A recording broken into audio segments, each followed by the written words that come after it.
Hi, everybody. Karen Jones here with my cup of coffee. Waking up slowly. I know it's late here, but I'm a late night gal. I'm a night owl, for those of you who don't know. So here we are. It is a beautiful day in Seoul, Korea. You are watching Point of View, Point of Me, Karen Jones, my weekly Yummy Money webinar. And the topic today is, what are you absolutely unwilling to receive? Great question. Great question, because what you're unwilling to receive is creating the limitations in your life, okay? Blocking your money flows. So we want to start with gratitude. I've been forgetting to start with gratitude. An attitude of gratitude should be your daily MO. Start out with gratitude, then you stop perhaps focusing and complaining about everything that's wrong and jumping to conclusion on things that haven't even happened yet. How insane is that? And yet we do it all the time. How crazy. So listen up. Okay, so gratitude. You need to list 5 things that you're grateful for today. I will list my 5 things, and while I'm listing my 5 things, you list your 5 things. How's that sound? Now you can ask questions. There's I think that little screen there that says you can ask questions, and I'll do my best to answer them if you have any. Okay, so I am grateful for this beautiful hotel that I live in. While I'm here in Korea, Park Hyatt Seoul. Plug for the Park Hyatt Seoul. Yeah, it's very, very nice. As you can see by the wood paneling surrounding me, my bed is so comfy, and the sheets, oh my God. Anyway, so that's the first thing I'm grateful for. I'm also grateful for my piano player, who I'm working with right now, Edsel Gomez, phenomenal musician, really just great vibes and playing. I mean, literally we play, and it's such a pleasure to work with him every day. Gratitude for my 2 cats in Las Vegas with my mom, who keep her company and keep her going and keep her spry and active, even though she's pretty spry on her own. She's so funny today. I talked to her, and she had on her sunglasses. And I'm like, Mom, why are you wearing sunglasses? I think it makes me look better. She's so cute. Okay, and that's 3. Number 4, I am truly grateful for all the new people that I've been meeting, and the personalities and the generosity and kindness of new friends. Yes, and last but not least, I am grateful to be here on this webinar, to use the internet and its social media to communicate with you, that person who is perhaps seeking information that I have that I can share with you. And how does it get any better than that? Okay, great. So we've got some really lovely tools from the Access Consciousness book, Money Isn't the Problem, You Are, and here it is again. You can get this book. You can go through my website at pointofviewpointofme.com, and under menu, you'll see Access Consciousness under More. There'll be a lead you can go to there, or you can go directly to their website as well, www.accessconsciousness.com. These are the 2 guys that wrote this book, Gary Douglas and Dain Heer. They're awesome. I've known them for a little over 12 years, and their technique is, it's fast. That's all I have to say. It's not like sitting in a therapist's chair for 25 years of trying to get to the core of the onion. You will get to the core of the onion rather quickly. If you want change quickly, this is the technique you want to try and use. All right, so not try and use it. Okay, so we're going to jump right in. I'm going to start reading. The first part of this, I know the title is What Are You Absolutely Unwilling to Receive? However, we will be going straight into a different part of the chapter. And this one is all about pulling energies. I did mention that in my little brief synopsis of today's meeting. Okay, so here we go. Let's get the screen share up and running. Google's been pretty funny with me today. So let's see if we can get it working. They've been capricious, as they say. Where are you? Come on. Okay, there it is. Screen share. So let's do some reading. You guys ready to read? Feeling good? Motivated? Excited? All right. Okay, yes, I see that. And what about, yes, present to everyone, please. You are screen sharing with everyone. Fantastic. Now, I hope you guys, I didn't even check if you could hear me. Let me do a quick check here. Yes, you can hear me. Fantastic. Okay. Suck them off their feet. Now, that's a great way to start a chapter. I love Gary Douglas. I know he thought of that title. Okay, so when I first started teaching, I used to say, when people are pushing energy at you, you have to be able to pull energy from them so hard that they quit. Okay, this is a concept that a lot of you perhaps don't know, but all of you know the concept of someone who pushes energy at you. Obviously, salespeople are brilliant at it. Okay, so let's continue. One day I thought, I hate salesmen, especially when they call it dinner time. I wonder what would happen if I pulled energy from them. At 6 o'clock every evening, the phone would start to ring, and it was always a salesman, and they were always trying to sell me something. I decided to change things. One evening, the phone rang, and I said, okay, this is a salesman. I know it's a salesman. I picked up the phone and said, hello, and yes, it was a salesman. He started in his spiel, and I started pulling energy from him. I said, that's really cool. I've been looking for these. Can you send me 2 of them? He said, yes, sir. Can I have your credit card number? I said, sure, no problem. And I was pulling energy from him like mad. He took the credit card number and he said, are you sure you want this, sir? I said, absolutely. This is exactly what I've been looking for. I could feel him thinking, this does not compute. This does not compute. This does not compute. He hung up. Not 5 minutes later, I got a call. Mr. Douglas, this is so-and-so supervisor. I was sucking energy like crazy, pulling energy through every pore of my body and being. He asked, did you order this? I said, yes, sir, I did. And I'm really happy it's coming. He said, thank you very much, Mr. Douglas. People who are doing sales need a barrier. I never got the item and I never got billed for it. Why? Because people who are doing sales need a barrier. They know you've got a barrier and that if they can knock it down, they've got a sale. But if you don't put up a barrier and you pull energy from them, they think something's wrong. You're crazy, you're a liar, or you've got somebody else's credit card. Something's very wrong if you don't have a barrier up and you're not doing resistance and reaction. That is the same analogy I made last week with you guys about someone who is belligerent, someone who likes to argue, someone who literally wants to just fight with you all the time. They are looking for your barrier. They want your barrier because that like they push against the barrier and it keeps charging their energy. If you have no barrier, then people don't fight with you. It's impossible. So same thing with salespeople. If you take down the barrier, because they're looking for resistance or reaction, because everybody puts up a barrier to salespeople because they're always pushing energy. I mean, think about it, okay? Knock down your barrier and watch what happens. I can see salesmen coming to my front door through the window of my house. And when I see them, I start sucking energy from them because I know they're going to try and break down my barriers. The walkway up to the house is flat cement, but because I'm pulling energy, they almost fall down before they get to the door. When I open the door, I say, hi, how are you doing? And I pull energy. They say, I'm selling this and it's no good and you really don't want it.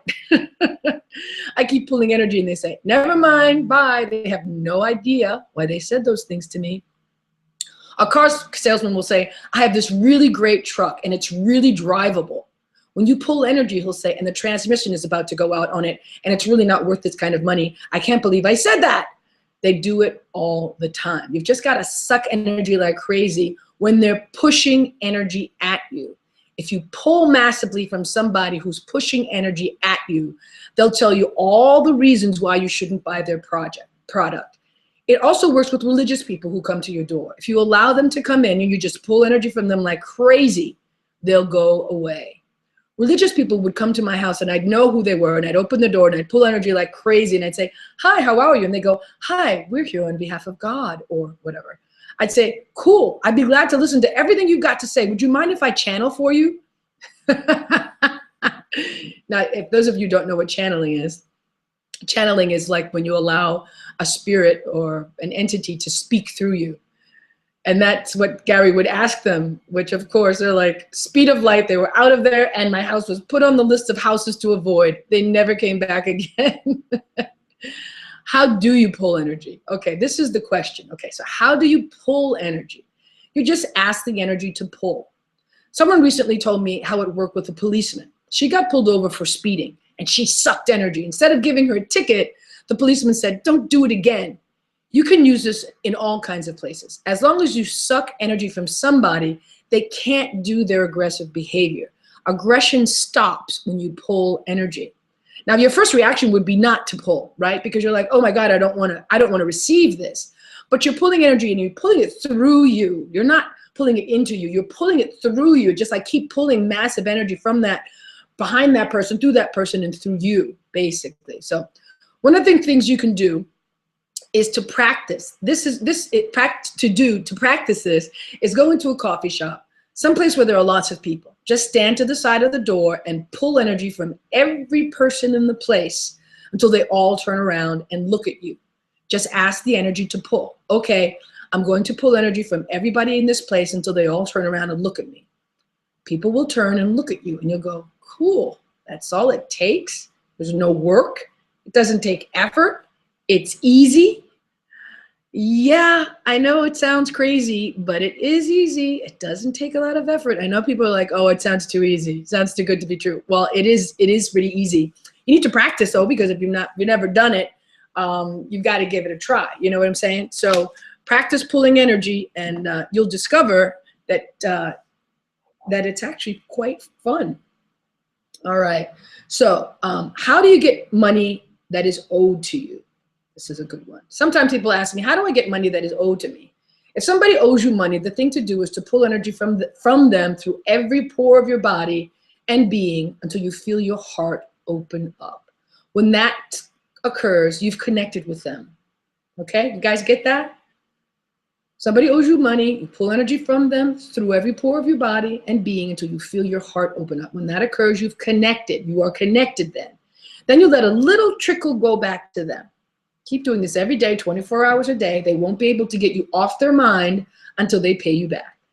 Do this without being vested in the outcome. So in other words, don't sit around waiting for them to contact you. You just do it and allow the universe to take care of it, all right? Don't ever be vested in the outcome of what you're asking for, okay? Because that kind of defeats the purpose. You have to be willing, you have to trust, and you have to have faith. Decide that you're going to maintain this connection to them, and you're going to keep letting the flow of energy come towards you until the money you're owed comes with the flow. Fantastic. So how does it work? When somebody owes you money, they put up a barrier. If you pull energy from them and let a little trickle go back, they can't stop thinking about you. The more they think about you, the more guilty they feel. The more guilty they feel, the more likely they are to pay you. It works.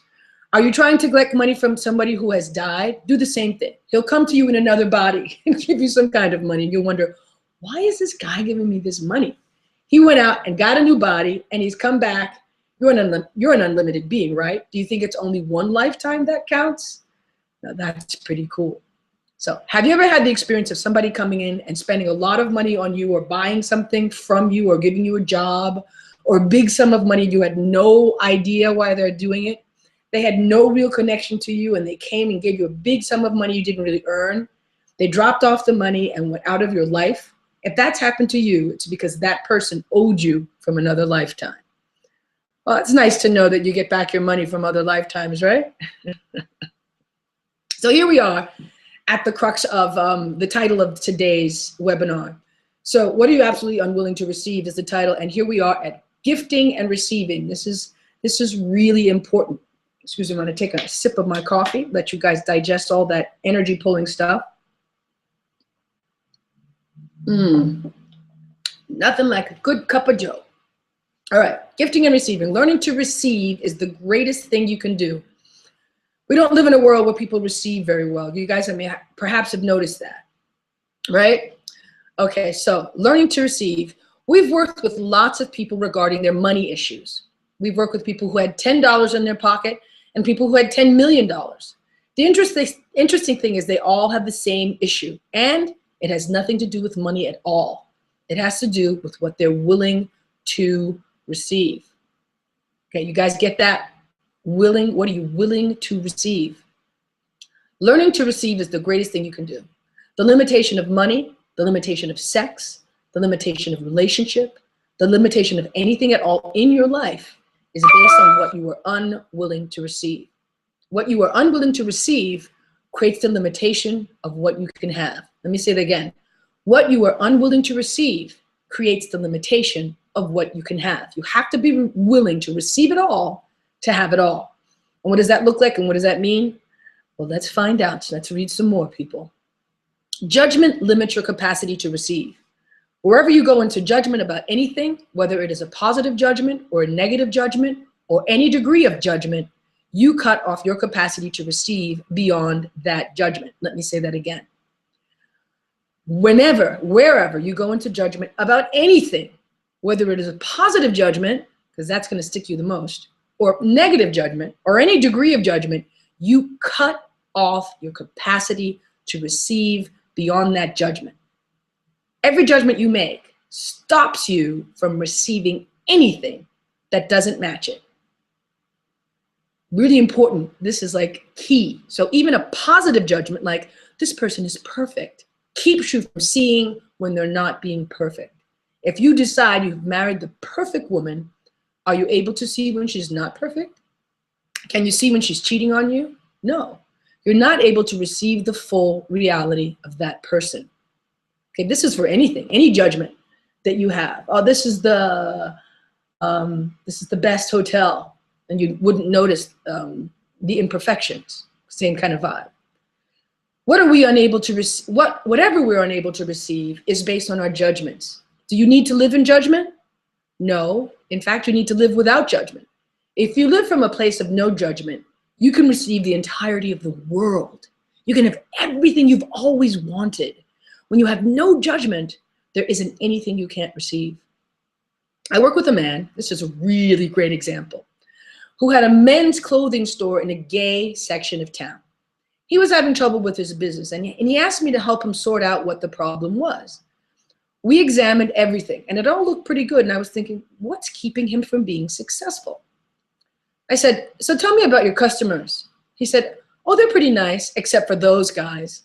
I said, who are those guys? He said, oh, you know, the swishy queens that come in. I hate it when they come in and hit on me. I said, your shop is in the gay area of town, correct? He said, yes. I said, you know what? You have made a mistake here because you will not receive your customers' energy. They're not going to give you any money if you're not willing to have their energy. He said, what do you mean? I said, you have to be willing to receive their energy if you would have their money. If you have to learn to banter and I can't see that. And flirt with them, that's it. You have to learn to banter and flirt with them. He said, I could never do that. I don't want to have sex with a man. I said, I didn't say you had to have sex with them. I said you had to flirt with them. You flirt with a woman, won't you? He said, when my wife's not around. I said, then just flirt with a man. It doesn't mean you have to copulate with him. It just means you're willing to receive the energy he's giving you, and then you can have his money. So he learned to enjoy his customers and to banter and flirt with them. He learned to have a good time with them, and he started making lots of money. He had a judgment about receiving the energy of his customers, which created a limitation on what he could receive financially. The same is true for you. What are you unwilling to receive energetically? Becomes the limitation of what you can create money from. What are you absolutely unwilling to receive? Now we're going to ask you a question, and we'd like you to write down the first thing that pops into your head or say it out loud, especially if it makes absolutely no sense to you. Now this is the beauty of the question, people. When you ask a question, the energy comes up through your body and there's an answer, okay? It's like when you ask a kid, you know, a question. He said, so were you being bad? And they're like shaking their head, no, but everything in their being is a yes, and you can feel the energy of that. It's the same vibe. Anytime you ask a question, the energy of the answer comes through. And whether you recognize it or not, it is there. It is present in the air. Now, that's why you have to, when we ask a question, you just allow the question to be, and whatever comes out of your head, just say it, okay? Even if it makes no sense to you. The purpose of this question is to unlock what you're unwilling to receive.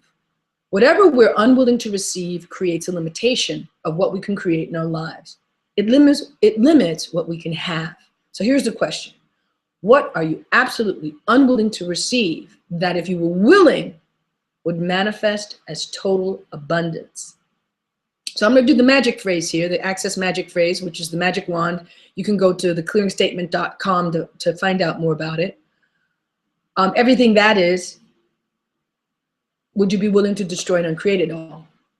Thank you. Right, wrong, good and bad, all nine, pot, pock, shorts, boys, and beyonds. Now, we asked this question of a group of people. These are some of the answers they came up with. Do any of them apply to you? Okay, so they were unwilling to receive people disliking me. They're unwilling to receive judgments, health, love, sex, self-intimacy. What are you absolutely unwilling to receive that if you were willing would manifest as total abundance? Everything that doesn't allow that to show, everything that is, would you destroy and uncreate it, please?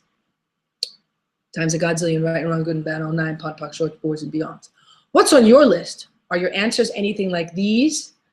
Responsibility, success, being weird and different, the greatness of me, something I have to slave for, feeling good about having fun in my life? These are great answers. I don't know if it's in your universe, any of them, but they certainly have been in mine. So what are you absolutely unwilling to receive that if you were willing would manifest as total abundance? Everything that is times a godzillion, we destroyed and created all. Right and wrong, good and bad, all nine, pot, pock, shorts, boys, and beyonds. So what did you come up with this time? Do your answers contain any of these items? Easy money, being wrong, being slapped in the face, being overwhelmed, the ability to create, being joyful, caring, help, taking risks. These are great. So the more you ask the question, the more answers come up in your universe, right? So pretty interesting, isn't it? The things you're unwilling to receive limit what you can have in life. Because you aren't willing to receive these things, you cannot have abundance. Everybody has pretty much the same issues. Your unwillingness to receive whatever came up for you limits the amount of money you can have. It limits what you can have in every respect. It's what we're unwilling to receive that makes the problem. What if you were willing to receive anything and everything? Wouldn't that be cool? Even the stuff that kind of like, the stuff that grosses you out, you know? You have to be willing to receive it all, to have it all. Just because you have that quote unquote energy of, let's say, people that you don't like, doesn't mean that you have to live with them.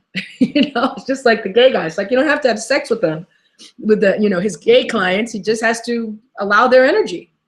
So what energy have you decided you cannot receive? Think about that. What energy have you decided you cannot receive? I used to have the point of view, well, I'll tell you guys that later. Let me give myself a note so I can remember to talk about it. Okay, so what judgment do you have that stops you from receiving unlimitedly? As you read these questions, you may have something pop into your head. It will be an answer from guess where? Your insane mind, because that's what creates all your limitations. Your logical mind takes these insane limitations and justifies them. It provides the decisions and judgments that keep the limitation in existence. Now, the great thing about this is the response from your insane mind that pops into your head is not only a statement of your limitation, it's also the answer that will set you free. Your logical mind only provides justifications for the insane point of view you already have. Do you guys get that? Our minds, we have created these amazing minds, and we think because it's logical, it is perfectly okay to justify some crazy point of view that you have. It's brilliant. We're brilliant. Give yourself a pat on the back and let that go, would you please? So I don't screw around with married women. Okay, so years ago when I was in my 30s, I trained horses. At the time, I was planning to go to Europe for 6 months, and I met a lady who lived in Montecito, which is a ritzy area of Santa Barbara. She had some horses she wanted me to ride, so I went and rode her horses. She thought I was really cute and was checking me out and hitting on me. My reaction to this was a judgment. I don't screw around with married women. She had an attorney for a husband, and I thought the last thing I wanted to do is get myself involved in that kind of thing. I could be in real trouble. So I went away to Europe, and I was gone 6 months. And when I came back, she started calling me. And based on my earlier judgment, I just put her off and didn't have anything to do with her. 2 months later, I found out that she married a guy who looked so much like me. He could have been my brother. I had assumed she was married, but the reality was she had divorced her husband while I was in Europe. Nobody had told me. 6 months after her marriage, she died of a cerebral hemorrhage, and she left her new husband $67 million. Do you think my judgments had any effect on my life? What judgments of yours might be having an equally detrimental effect on your life? Okay, people, that's really great food for thought. Really use these questions. Ask yourself the questions and destroy and uncreate the answers that come up so that you can clear all of that stuff and allow yourself to have greater abundance. Now we're going into another section, out of control versus uncontrol. Now we tend to control ourselves with the limitations we create. Okay, we create controls around ourselves about what we will receive, what we won't receive, what is possible and what is not possible, what we think it's got to look like, and what we want it to look like. We think this puts us in control, but you don't want to be in control. You want to be out of control. You have to get to the point where you're willing to be totally out of control. Now, hold on, don't jump the gun here. I know all of you are saying, what are you talking about? Okay, listen, this next point's important. I'm not talking about being out of control in the sense of being drunk and disorderly, nor am I talking about speeding at 8,000 miles per hour down the freeway. I'm not talking about getting naked in public or that sort of thing. That's uncontrol. What you want to be is out of control. The problem in your life is that you are not out of control.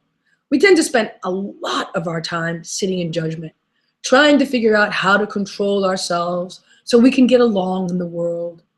When we're out of control, we are willing to exist outside of the normal box, which I call the matrix, and the normal points of reference. Being out of control is not being uncontrolled, and it's not being drunk and disorderly.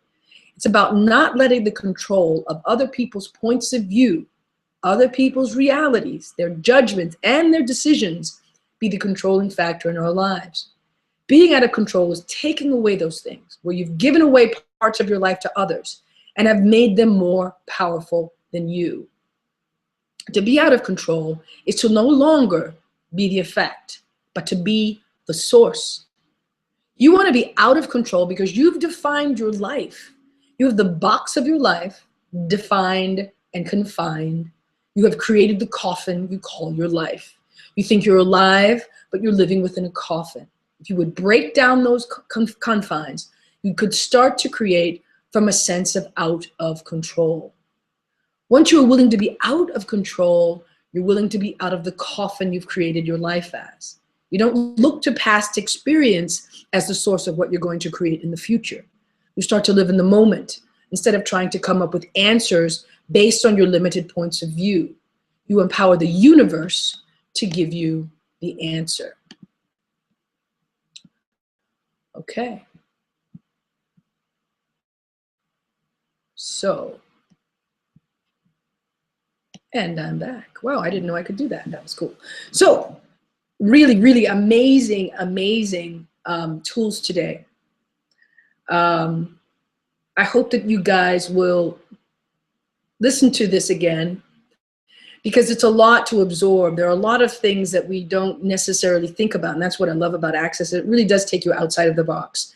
Being out of control, not necessarily doing things based on what you've bought. Because basically what happens is, as we grow, we buy other people's points of view. So we have this amazing cart, let's call it, right? And our parents instill in us a lot of their points of view, right? So we buy their points of view and we put it in our cart. And as we grow, and not only from our parents, obviously from society, from our teachers, from our friends, from our family, we take and we put these things in our cart. And slowly but surely, there are certain things that we have in our cart that just no longer work for us. And so we throw those out, okay? But in the meantime, we carry around this cart of other people's points of view that we have interpreted and decided is valuable, and so we're gonna hold on to them. Now, even though they may be limiting our lives, we don't necessarily see that. All we do is carry around this heavy cart. We carry around these points of view that diminish our capacity to create even greater. And to honor our own ability to choose what works for us. Okay, now that's constantly going to change, because as you decide what works for you, you have to get there. So I was just saying the other day to a good friend that, you know, choice leads to awareness. So you have to choose it first, and then when you choose it, then you can just decide, okay, this is not working. I'm getting rid of that idea. That doesn't really work for me. It's not creating more joy in my life. It's not creating more sex in my life. It's not creating more money in my life. Okay, so I wanted to tell you this experience I had about, you know, because I'm an entertainer. I'm a jazz singing entrepreneur, blogger, and, you know, all around online business person. And one of the things that happens with me is being in front of the public all the time is that you run into occasionally slime balls who are just really not very nice people. And of course, my first reaction is to always put up a barrier. I was like, oh my God, I'm not going to receive that kind of vibe. So Gary said to me, well, what if you just allowed his energy to be there and don't put up a barrier? Just give him an energetic slap and he'll leave you alone. And I was like, really? I could do that? And I did, and I just acknowledged the guy's energy, and I just slapped him and just walked away. And I didn't have to really, you know, allow that energy to be invasive or not to be. It was just there, and I was like, okay, I can do that. So it really does make a difference when you can live from your own space, okay? And how do you get there? You get there, well, this technique is just amazing because you can just keep asking. Okay, so what am I unwilling to receive here? If you start to feel your barriers go up, then there's something that you're unwilling to receive. Allow yourself to just be with the energy instead of judging the energy or jumping to the conclusion that that energy is going to be bad, that energy is not good or it's wrong, okay? If you could just be with the energy without judgment and go into interesting point of view, remember interesting point of view, everybody, interesting point of view, I have that point of view, exactly. So great stuff today, pulling energy. Remember, you want to start to pull energy, especially from people who owe you money. And not only that, you want to pull energy if you want to keep someone's attention. Start pulling their energy through you, and then you flow energy to them. Okay, you get this nice flow going, and you have a nice flow, with that person, and you're connected. I do this with my audiences all the time. I knew that I had charisma ever since I was a kid, but I didn't know how I did it. And it's natural for me to create charisma when I'm in front of an audience. And the charisma is actually a pulling, and it's a pulling and a flowing of energy. But there was a time when all I did was flow, and I'd get so exhausted. Then I realized, wait a minute, let me pull more energy. Look at the biggest stars. Madonna, she is the greatest sucker of energy that exists. I mean, she's on that stage, she's pulling massive amounts of energy through her. Any great artist does it. They don't know necessarily that they are doing it, but it is what they're doing to create flow with their audience. Any great speaker does it. Anybody who has charisma or has that presence is flowing energy. So you can learn to do it too. Start practicing and going into coffee shops and start pulling energy and get people to turn, and they will. Okay. So pulling energy is a powerful tool. What are you unwilling to receive that is preventing your abundance? Okay. These are really, really important things. Find out what it is that is your biggest bugaboo and jump that hurdle. Okay. So remember, fantastic. I will see you next week. I believe I'm going to have a special guest. I was hoping he was going to make it today, but he wasn't able to, but next week he will. So stick around for that. Remember, 10% of everything you earn, put it away and don't spend it. Start to have money. Start to have money. Get out of the matrix point of view that you have to spend all the money that you have, because having money is a bad thing, and everything that is, and everything you've bought about that from somebody, would you please destroy and uncreate it? Thank you. Right and wrong, good and bad, all nine, pod, poc, shorts, boys, and beyonds. Okay, people. Yes, and put away that $5 or $10 or $20. Hide that away in some public place and feel the expansion and abundance of letting the universe know that you have enough money to leave to complete strangers, and imagine how they react when they find that money and they realize, wow, that money is everywhere if they really, really allow it to be.